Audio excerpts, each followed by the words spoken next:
Welcome to IMA Talks, the podcast where we talk nerdy about massage and with massage therapists from all over the world.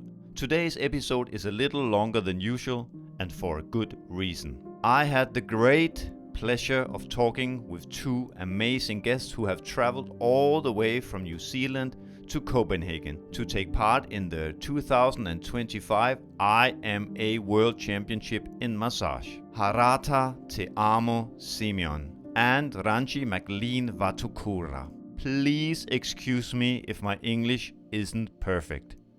It's not my first language, but I hope you still enjoy the conversation. It turned into a warm and inspiring talk where we go many directions.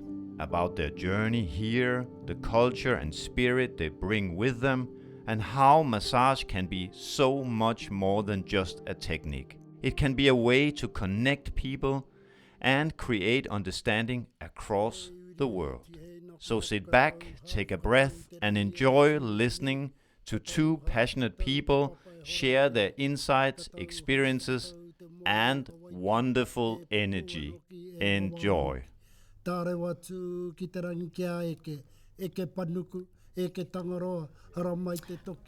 you're witnessing is our faith in our culture, within our culture, and how all things must go back to our Creator who created us from the beginning to the end. And we will always give praise and worship to our Creator for everything we do. We will be guided by our Creator, and we follow. We try to follow as best we can. Sometimes we hit and miss, like the world does. We're still worldly. But a lot of the time you'll find that, like my brother, he is a tohunga who is very, very, that is his forte, that is his expertise. And when we seek guidance from above. But if all things fail and we're not listening, if our Creator is actually speaking to us, but we cannot hear because we're using these instead of our heart, then we go back to our guide, to our tohunga here, to our specialist, who will enlighten us. Doesn't tell us what to do and how to do it. It just shines a light on things that we may be able to look at and change for the better. Our ideal is to be the best in the world that we can be, to help sustain the world and uplift the betterment of all mankind. Not to look at oneself and think we are the greatest thing in mankind. No, we are here to, I suppose, to let you know that we are trying our utmost to be of love, of peace, of harmony, and to respect all cultures. And so in these prayers, this is what we give back to our Creator so that He can guide us and show us which area we can offer to the world. And that's what this prayer, these, a number of small prayers, but all in different, I suppose, different needs that people have. And so these are highlighted within those prayers. And the song is actually to consolidate everything. Everything I've said is the truth, nothing but the truth. And I state that by sealing it with a song that complements what we've just prayed about. It's very beautiful. Thanks. You're welcome. Can you present yourself shortly for the listener with your names and where you're coming from? This we have not talked about yet. Right. Yes. Yeah. Can you do that? My name's Harata Te Amo Simeon. In English, Harata means Charlotte. Te Amo, sometimes I use the Italian word, which is love. Yeah, I know that. Yeah. And my husband's name is Wiramu Simeon, and he comes from the North Island, the top of the North Island, and his dad is from there, so that's where you'll find all the Simeon clan are all over there. You have to tell us what island. You say the North Island? The North Island of New Zealand. Oh, yes. Yeah. Oh, yes. Now, for us, we're going to refer to New Zealand as Aotearoa. Okay. Because we are reclaiming our name back. Yeah. If that's okay. Yeah. Thank you. Yeah, of course. And Aotearoa means the land of the long white cloud. Because when our ancestors journeyed through the Pacific and they saw this cloud, they rode towards the cloud, and then they found that the cloud was actually covering land, and so the North Island of New Zealand, it's called the Ika Maui, and that's the fish of Maui. Yeah. And it's shaped like a fish. Yeah. New Zealand. Yeah, the North Island. Yes. The North Island is actually shaped like a fish. And Makes sense. Yeah. And the South Island is shaped like a canoe. Yeah. So it's called the canoe. The Waipounamu. Yeah. Which mean what does it mean? The boat of the seas. Yeah. Yeah, and then off the South Island of New Zealand, there's a small island called Stewart Island, which is the anchor of the boat. The anchor of the boat. Yeah. Yes. Oh, yeah. Okay. Yeah. I guess everything has a name. I can feel that. Yeah. And a significance. It Yeah. has a significance, and it's the significance to us that allows us to have that sense of belonging to Aotearoa, an innate belonging. Yeah. It's from within. It's not we came and we settled and we conquered. No. No. We're actually indigenous to that country. Yeah. Yeah. Of course. Right. Yes. It's a it's almost how can I say? It's almost natural for someone like you, I feel. But I asked the question anyhow. How did you come into the world of massage? As a young woman, as a young girl, I was initiated by my grandmother. My grandmother would always massage us as babies, and my mother would do the same. Yeah.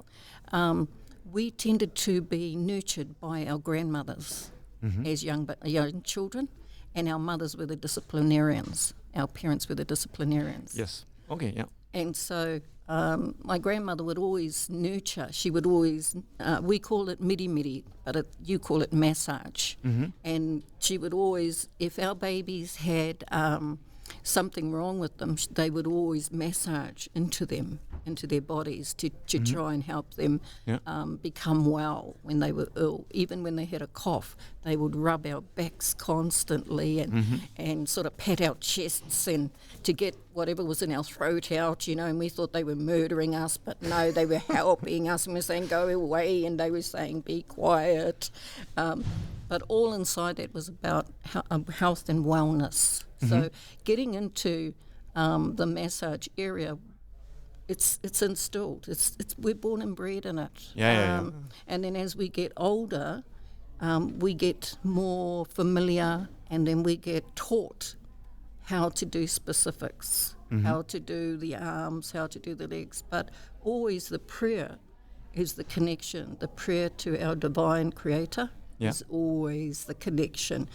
He will give us guidance as to look at this particular person and have in this area, check this area. Yeah. So we would examine them, and then we would definitely look at that area and do a lot more work in there. Of course. So that's been my experience anyway. Yeah.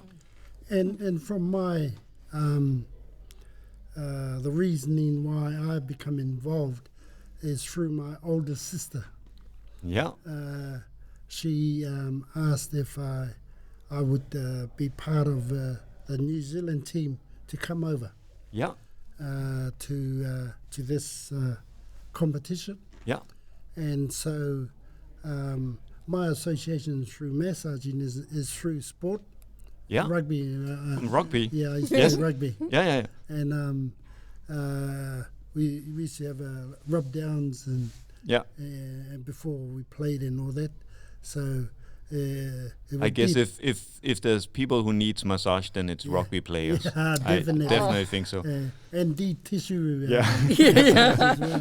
Yeah. But Aotearoa is a very, very sporting country. We are a very small country, But boy, do we pack a punch when we go and play sports, you know?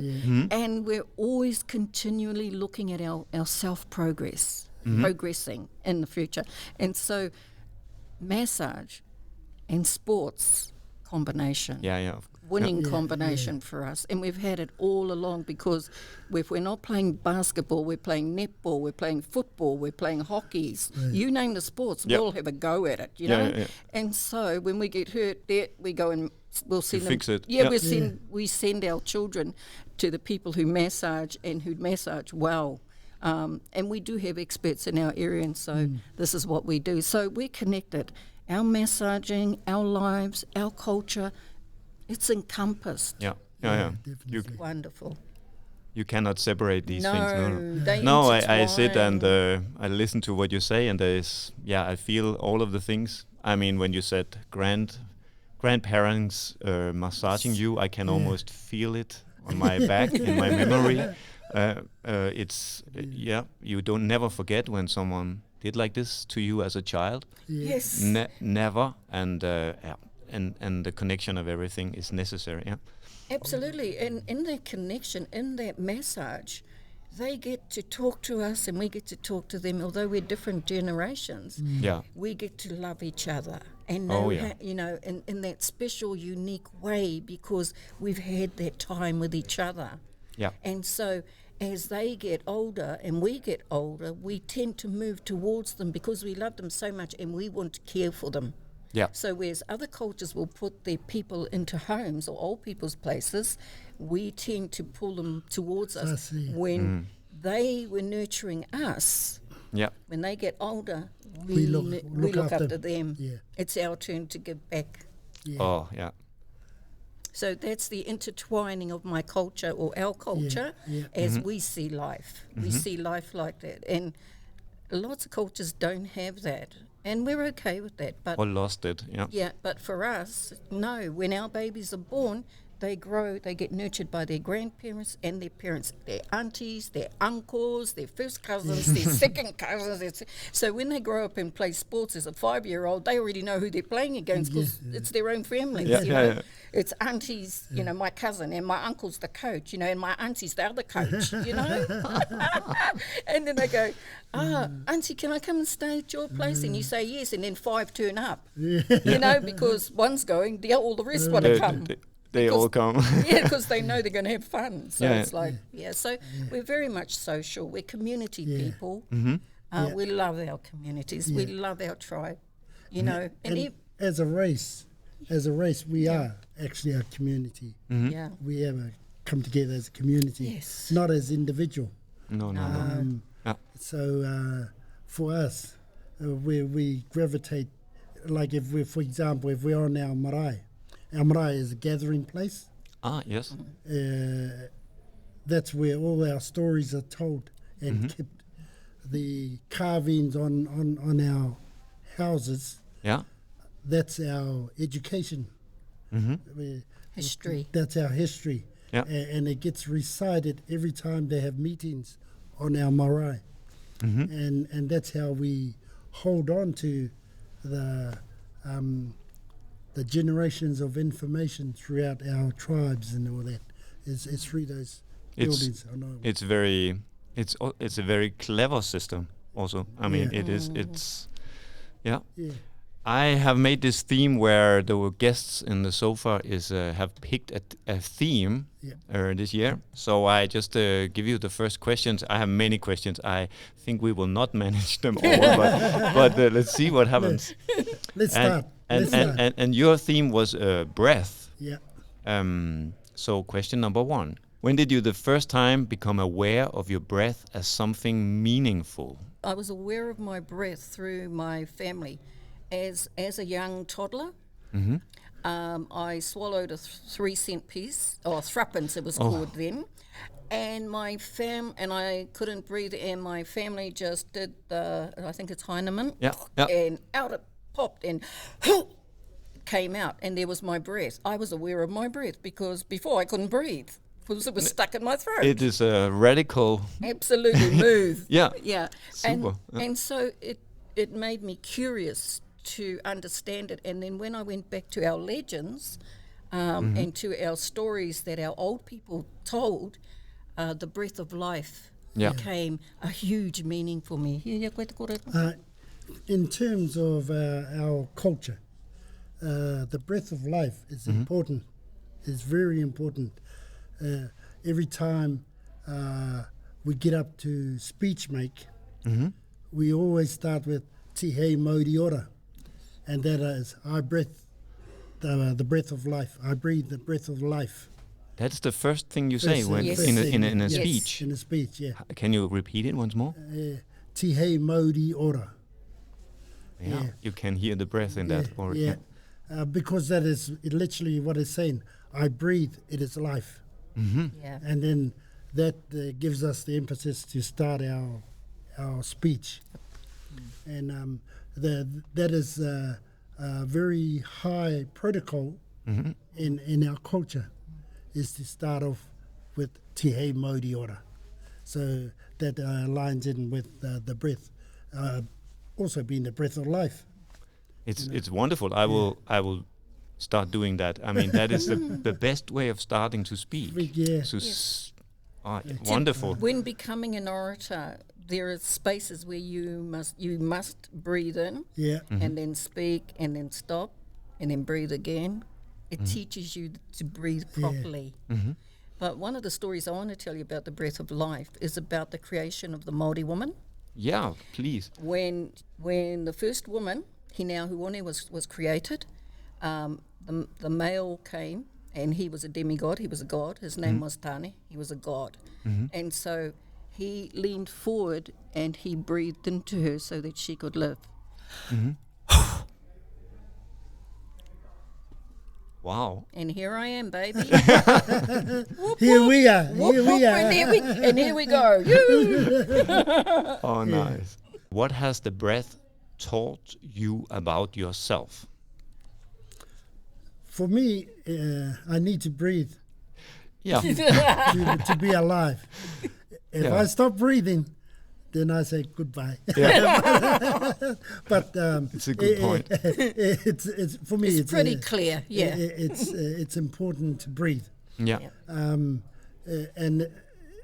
I'll put it in the same category as we need to breathe to be able to carry our future generations, to pass on knowledge, to help others, and all that. You got to do that through the breath of life. Yeah. Yeah. We only use a third of our breath when we talk, when we're everyday life. We don't actually take a big... Whereas opera singers, have you seen them? Yeah. They beautiful. They just magnificent. When they breathe in, the length of their breath that they can send out is absolutely phenomenal, and I love it. I think it's fantastic. So opera singers, carry on, I love it. But musos like us, we singing, we have to practice our breathing. Yeah, of course. But me, sometimes I don't have any ears, so I don't. You have to exercise.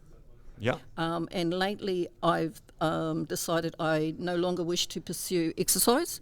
And so when I got to Denmark, I realised my creator had told me for 3 months to exercise before getting here, because when I got here, I walked 15 Ks and I had a cramp in my leg that night. But you know what? I never said a word because it was my own fault. And so I have learnt my lesson. So now I have been exercising and walking every day. Thank you, Denmark. Love you. Very nice. How do you work with breath in your daily life or in the professional practice as a massage therapist or a therapist? In my role as a speaker on our marae and in our whare, I actually train to breathe between the sentences that I lay. Of course. Lay out. Yeah. And I know at the end of one sentence I need to breathe. Yeah. Whatever happens, I need to breathe. Yeah. Because if I don't breathe properly, then I'll lose the essence Yeah. of the whole speech. So at certain intervals, I've trained my mind. Say breathe. Breathe. And, Yeah. Of Yeah, course, but yeah. it's very interesting. I lose the power of the speech or the Yes. Yeah. Yes. if I Yeah. don't breathe. Of Yes. course, yeah. If The I whole get out of meaning. step, Yeah. yeah, and it's that's one way through training of the breath intake that I do. Mhm. It's one way of having long acknowledgements, having long talks. Sometimes the longest I've spoken in speech context was about 2 hours. Yeah, yeah. Yeah, It's a long speech. and that Yes. was at the highest voice, Yeah, yeah. because the audience is across an open space. Yeah. So you. So Has to- you got to project your Yeah, yeah, voice. yeah, yeah. Yeah. Oh. So that's how important breath. The breath I always I teach yoga, and of course breath work is essential in Yep, yoga. definitely. But I have this for beginners. I always tell them, how long time can you live without eating? Yeah. And then say about a month. How long time can you live without drinking? And then you can say up to a that's a bit week, yeah, depending 2 on weeks, yeah. how the climate is. Yeah. Yeah, Breathing. yeah. But how long time can you live without breathing? And that it's very short, a couple of minutes, or yeah. That is, but there's always a surprise in that Yeah. in Yeah, the room when definitely. when you tell that 2 minutes. That's Yeah, not very long. definitely. Absolutely. Yeah. I think I have to end with a final question because we are That's otherwise good. you also have other things on the program. Yeah. I just want to hear you. How are you receiving here this competition in Copenhagen? How have you been? What is your plans for the Yep. day or Right for there. the days that already passed? What have you done? Just a bit about your experience here. Well, I have met some beautiful people in Denmark, and I'm very honoured and very grateful and very humbled to be in this country, and very, very respectful. Our journey here has been, it took us 17 hours to get here, I can imagine. and I believe I took it because our Creator asked me to come. I just let the Creator pave the way. So I had a very cruisy pathway, even when my plane got cancelled. And I waited at the airport for 6 hours. 20 minutes later, I was sitting on a bench sitting in a motel with my husband having dinner, and the phone rang. I have a ticket for you. It leaves in about 1.5 hours. Yeah. It's all got to be the Creator. So I give all thanks to our Creator. And here in this country, we have been on tours. We are living in an absolutely stunning motel. We've been on the water, which has been fabulous. We've absolutely loved it. We have eaten together. We have meshed with the people of the land. We've met so many fantastic. We've had a ball. And as you can see, we're a ball of fun as well. Yeah. And we just wear our culture in our hearts and on our sleeves, and we're just so open to what Denmark has to offer and what the massage competition has to offer for us. In regards to the massage competition, I don't believe they really knew what they were getting when they were getting us. It was a surprise for them. That's very nice. And so, our respect goes to them to try and provide spaces for us to be able to be our cultural selves, our Indigenous selves.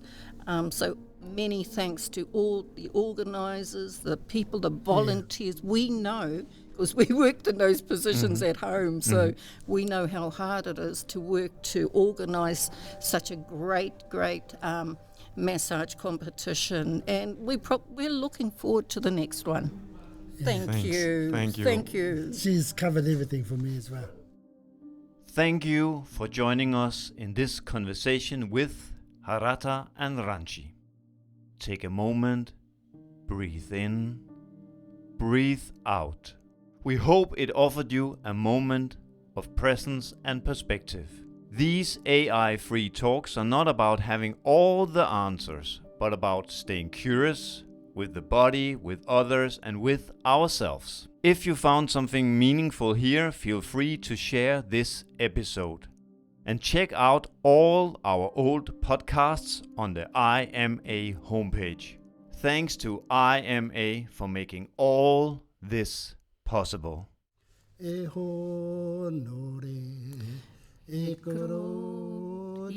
My name is Søren Dø. Until next time, take care, stay connected, keep listening, and remember, the future is in our hands.